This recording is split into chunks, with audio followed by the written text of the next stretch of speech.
pelvis consists of 4 bones, 2 hip or innominate bones, 1 sacrum and 1 coccyx. Together these bones enclose the pelvic cavity. The sacrum is wedged between the 2 hip or innominate hip bones.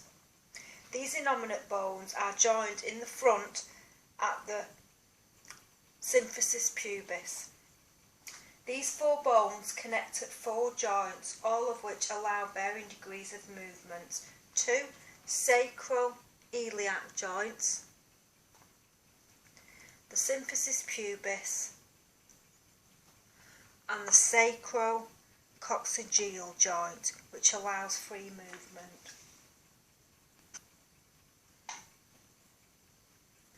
Each hip bone or innominate bone has 3 regions: the ilium, the ischium and the pubis or pubic bone.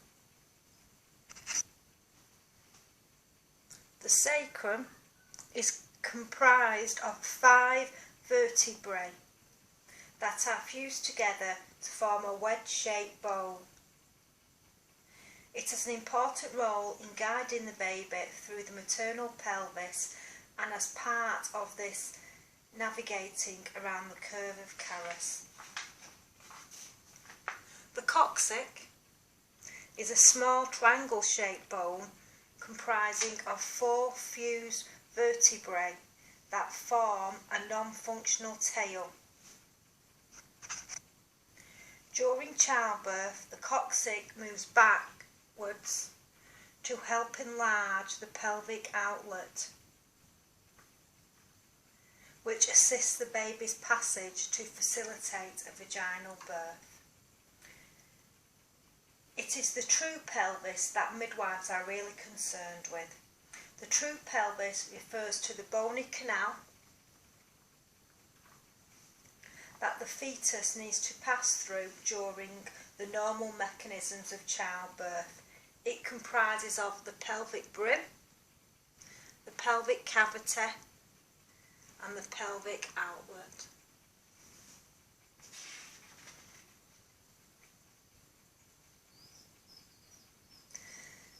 The pelvic brim is round shaped except for the sacral promontory, which protrudes into it posteriorly. It is a fundamental part of assessment of descent. Midwives assess ascent and engagement of the presenting part during abdominal and vaginal examination. It is the first test that the fetus has to pass as it descends through the pelvis. It is not the components of the brim that are important, but the part the brim plays as a whole in the assessment of the progress during pregnancy and birth. The pelvic cavity extends from the pelvic brim to the pelvic outlet. It forms a curve of Caras, which the fetus has to negotiate in order to be born. The curve of Caras is designed to facilitate the descent and rotation of the presenting part. The pelvic outlet is a diamond shape. The diameters of the female pelvis. The female bony pelvis is not distendable. Only small degrees of movement are possible at the symphysis pubis and the sacroiliac joints. The various diameters of the pelvis are significant in the context of childbirth and the successful passage of the fetus through the bony pelvic structure.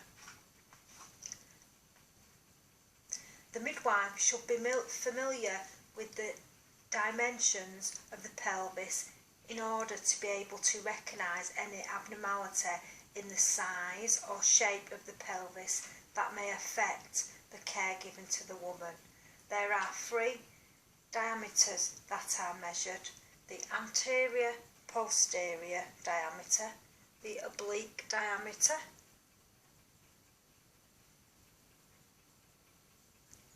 and the transverse diameter. The pelvic brim, the largest diameter is the transverse diameter. The smallest diameter in the pelvic brim is the anterior-posterior diameter. The pelvic cavity is circular and the diameter are the same, anterior-posterior, oblique or transverse. Okay.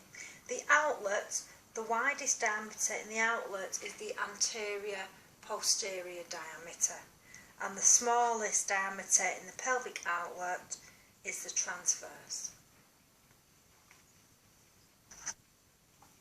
It is important to understand the context of the pelvis. In the standing position, the pelvis slopes so that the symphysis pubis is lower than the sacral promontory, and this is normally at an angle of 55 degrees to the horizontal of the floor. The presenting partner must negotiate the curve created by the changing angles within the pelvis as it enters the pelvic brim in a downward and backward direction. It emerges from the outlet in a downward and forward direction as the presenting part reaches the pelvic floor. The curve created in the pelvis is known as the curve of Caras.